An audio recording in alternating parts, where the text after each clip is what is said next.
When defining terms, we are careful to ensure that every definition of all the properties are required. But for every definition, all the properties are required. In this question, we will explore why specific properties are required. This almost always means that if we remove a property, an object exists that satisfies the remaining properties.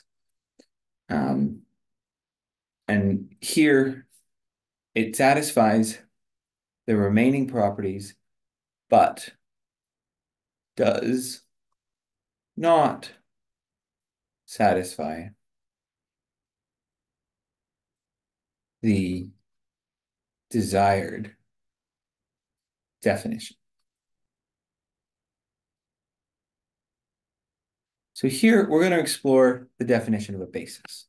So first we need to define a basis, and a basis is a linearly independent spanning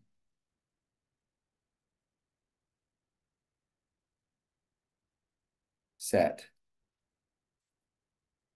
Spanning set for a given vector space. That's a nice concrete way of saying it. We could also define it as let V be a vector space, then S, which is a subset of V, is a basis if one S is linearly independent, or and two, V equals the span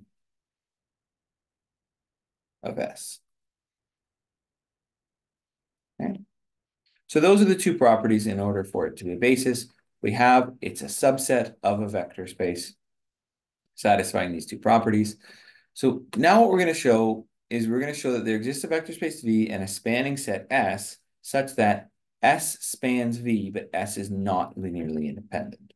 So in the second part, it kind of gives us what the definition is in the first part, but that's because the point of this question is the second half here, is to find a set that spans but is not linearly independent. And we're just going to consider R2. Okay, and we're going to let S equal the set 1, 0, 2, 0, 0, 1. Now here,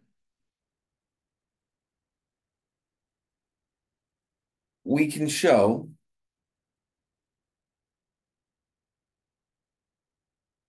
that the span of S equals R2. And I'm going to leave this as an exercise, which you would need to prove if you were to answer this question.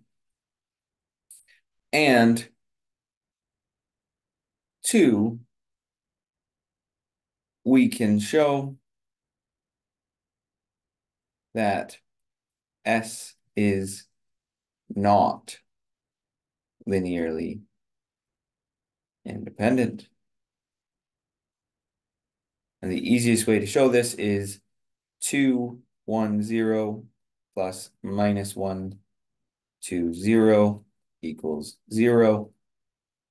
Therefore, a non-trivial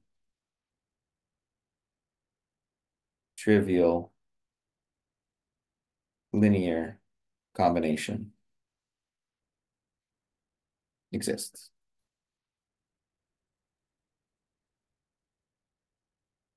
Equaling the 0 vector. Or a better way of saying this is, therefore,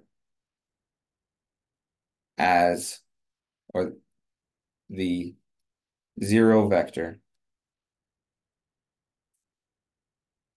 is not uniquely represented Thus, S is not linearly independent.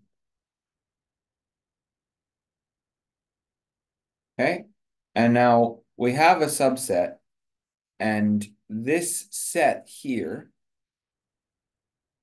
we're saying is not a basis. And the big thing is when we define a basis, or the big takeaway that we want to get from this question is when we define a basis, we want it to be linearly independent and a spanning set. But if under the assumption of a few things being true, you can also show something else is true, we don't include it. One thing you can prove about a basis is that the zero vector is not in the basis. You can prove that because the set's linearly independent, and a linearly independent set never contains the zero vector. There are other aspects of or properties of being a basis that we can prove to be true but aren't required. This is more clear when you think about linear transformations. One of the properties of linear transformations is that the zero vector gets mapped to the zero vector, but it's not required within the definition, so we don't include it.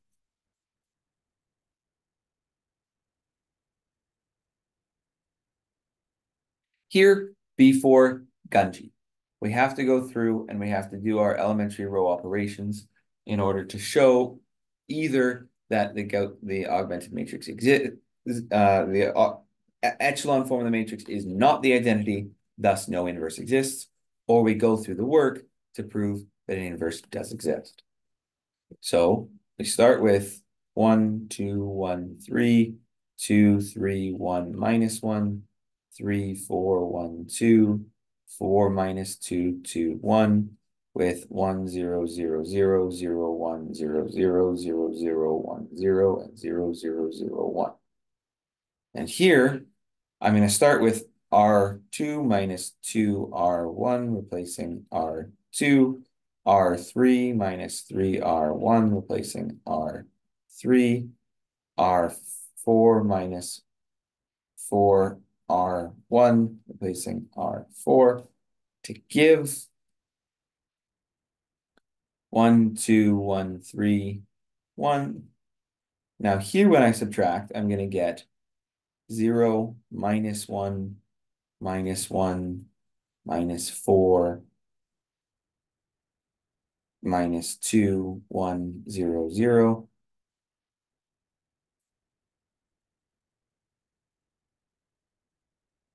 Zero, minus 2, minus 2,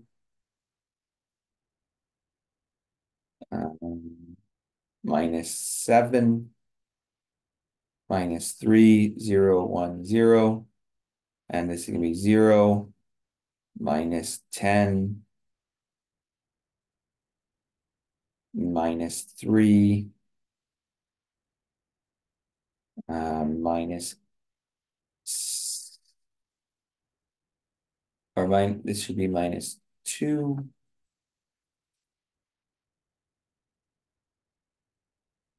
And then this will be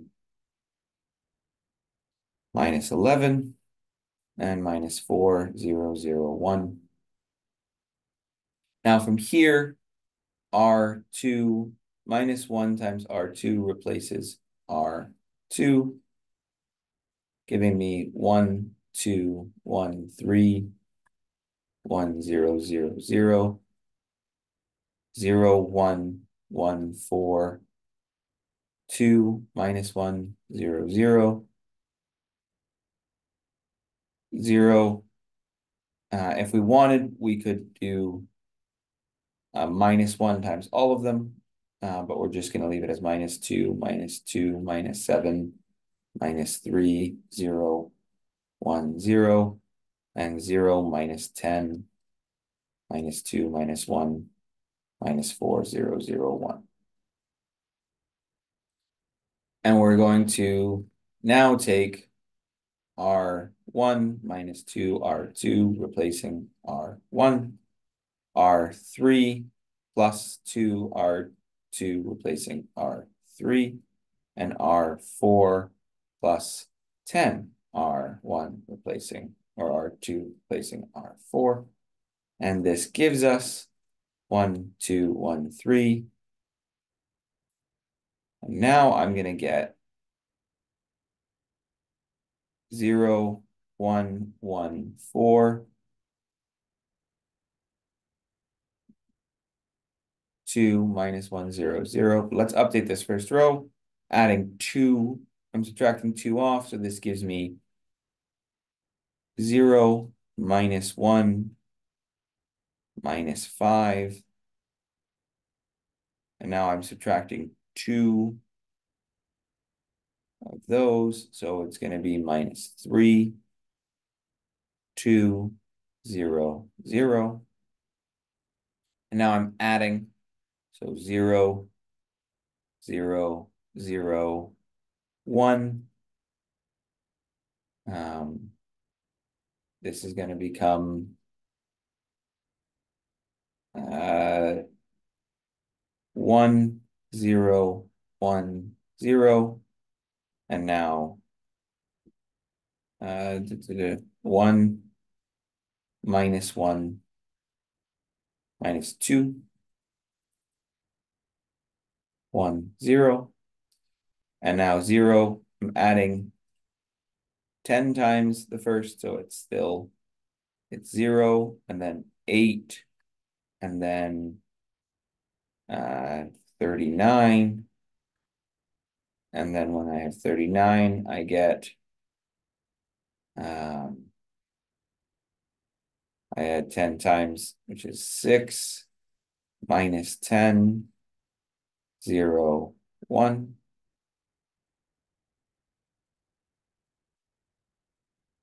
And you continue in this way until you get your augmented form.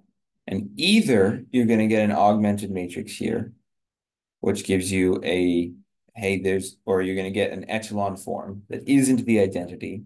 And then you conclude, hey, the identity doesn't exist.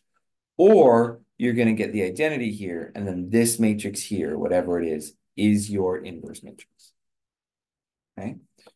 This question is designed to have you work through the gunge of a more complicated problem, go through all the steps. If a question like this were to appear on the mock exam or on the actual exam, you would expect a lot fewer steps required.